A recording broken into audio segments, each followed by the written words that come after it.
بسم اللہ الرحمن الرحیم۔ یہ جو عزاداری پہ پتھراؤ ہوتا ہے، یہ جو عزاداری کی مخالفت ہوتی ہے، یہ جو عزاداری سے نکاح ٹوٹتے ہیں، اب یہ خود ایک موضوع ہے کہ ان کئی سو سالوں میں کتنوں کے نکاح ٹوٹے اور اس کے بعد بالآخر اس اولاد کا حساب کتاب کیا ہوا۔ اور اگر نکاح ٹوٹ گئے تو کیا اتنی شدت سے ہر محرم کے بعد نکاح کی تقریب نظر آتی ہے کہیں؟ ہونا یہ چاہیے کہ 11 محرم سے گھر گھر جو ہے وہ تقریب تجدید نکاح کی رسم شروع ہو جائے۔ یہ نام کتنا اچھا ہے۔ اب یہاں پر تو نکاح ٹوٹ ہی چکا ہے، یہاں پر رسمیں ہونی چاہیے تھی اصولاً، لیکن ہمیں پتہ چلتا ہے کہ مولویوں نے ڈرایا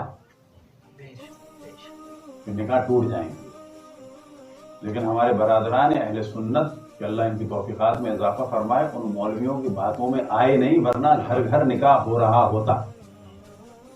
اس کے معنی وہ بھی سمجھ گئے کہ یہ صرف ڈرا رہے ہیں، ہوتا کچھ نہیں۔ یہی وجہ ہے کہ بہت بڑی تعداد پورے انڈیا میں، پاکستان میں، عرب دنیا میں ہر جگہ جو ہے عزاداری امام حسین کو دیکھتی ہے، لیکن جو اصل موضوع ہے دیکھیں کہ یہ لوگ پریشان کتنے ہیں۔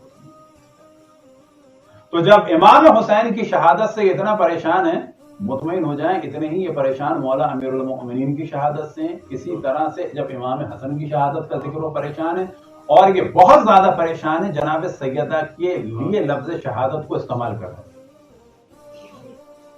اور پاکستان میں آج سے 10-15 سال پہلے یہ بہت ہوتا تھا، جب اشتہار دیا جاتا تھا اخباروں میں خصوصاً جنگ میں، اور لکھوایا جاتا تھا لفظ شہادت، تو صبح لکھا ہوا آتا تھا لفظ وفات، کیونکہ وہ یہ سمجھتے تھے کہ لفظ شہادت کس چیز کا سبب بنے گی اور کیا پرابلم کریٹ کرے گی ان کے لیے۔ اب ظاہر ہے کہ تصور کریں کہ امام حسن، امام حسین، مولا امیر المومنین جناب سیدہ کی شہادت پہ تو اتنی مشکلات ہیں، اب اگر اشرف الانبیاء کی شہادت ثابت ہو گئی تو کیا ہوگا؟